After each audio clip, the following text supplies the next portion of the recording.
ಎಲ್ಲರಿಗೂ ನಮಸ್ಕಾರ ಸ್ನೇಹಿತರೆ, ಎಲ್ಲರಿಗೂ ಕೂಡ ವೆಲ್ಕಮ್ ಬ್ಯಾಕ್ ಟು ಸಖತ್ ಸಮಾಚಾರ ಕನ್ನಡ ಯೂಟ್ಯೂಬ್ ಚಾನಲ್ಗೆ ನಿಮಗೆಲ್ಲರಿಗೂ ಪ್ರೀತಿಯ ಸ್ವಾಗತ.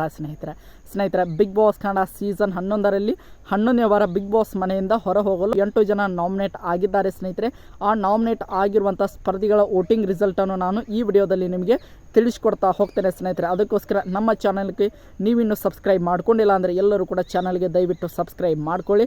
ಹಾಗೆ ಪಕ್ಕದಲ್ಲಿರುವಂತಹ ಬೆಲ್ ಐಕನ್ನು ಮಾತ್ರ ಕ್ಲಿಕ್ ಮಾಡೋದನ್ನು ಯಾವುದೇ ಕಾರಣಕ್ಕೂ ಮರೀಲಿಕ್ಕೆ ಹೋಗಬೇಡಿ. ಸ್ನೇಹಿತರೆ, ಬನ್ನಿ ಸ್ನೇಹಿತರೆ ವಿಡಿಯೋನ ಶುರು ಮಾಡೋಣ. ಈ ಒಂದು ವೋಟಿಂಗ್ ರಿಸಲ್ಟ್ನ ಟೈಮಿಂಗ್ಸ್ ಬಂದು ಸ್ನೇಹಿತರೆ, ಇವತ್ತು ನಿಮಗೆಲ್ಲರಿಗೂ ಕೂಡ ಗೊತ್ತಿರೋ ಹಾಗೆ ಗುರುವಾರ ಅಂತಲೇ ಹೇಳ್ಬೋದು. ಇವತ್ತು ಗುರುವಾರ ಬೆಳಿಗ್ಗೆ 6 ಗಂಟೆಯಿಂದ ಇವತ್ತು ಗುರುವಾರ ಸಾಯಂಕಾಲ 6 ಗಂಟೆಗೆ, ಅಂದರೆ ಈ 12 ಗಂಟೆಯ ಅವಧಿಯ ಒಂದು ವೋಟಿಂಗ್ ರಿಸಲ್ಟ್ ಇದಾಗಿರುತ್ತದೆ.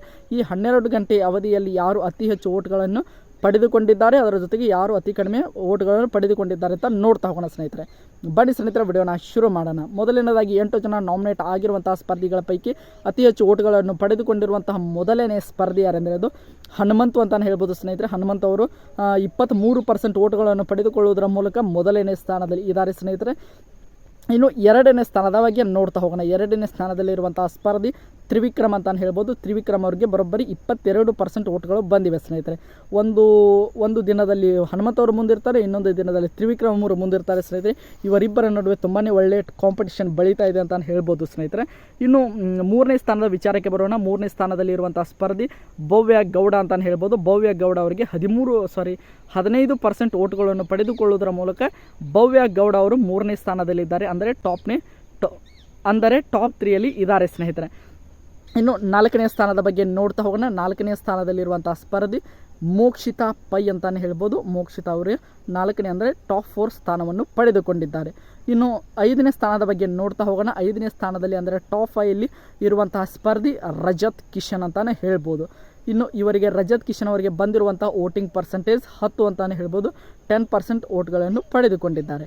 ಇನ್ನು 6ನೇ ಸ್ಥಾನದ ಬಗ್ಗೆ ನೋಡ್ತಾ ಹೋಗೋಣ. 6ನೇ ಸ್ಥಾನದಲ್ಲಿರುವಂಥ ಸ್ಪರ್ಧಿ ಅದು ಧನ್ರಾಜ್ ಆಚಾರ್ಯ ಅಂತಲೇ ಹೇಳ್ಬೋದು. ಧನ್ರಾಜ್ ಆಚಾರ್ಯ ಅವರ ಒಂದು ವೋಟಿಂಗ್ ರಿಸಲ್ಟ್ ಇಂಪ್ರೂವ್ಮೆಂಟ್ ಆಗ್ತಾ ಇದೆ. ಸ್ನೇಹಿತರೆ, ಅದಕ್ಕೋಸ್ಕರ ಅವರು ನೋಡ್ತಾ ಹೋಗ್ಬೋದು 6ನೇ ಸ್ಥಾನವನ್ನು ಪಡೆದುಕೊಂಡಿದ್ದಾರೆ. ಇವರಿಗೆ 8% ವೋಟ್ಗಳು ಬಂದಿವೆ. ಸ್ನೇಹಿತರೆ, ಇವರು 8% ವೋಟ್ಗಳನ್ನು ಪಡೆದುಕೊಂಡಿದ್ದಾರೆ.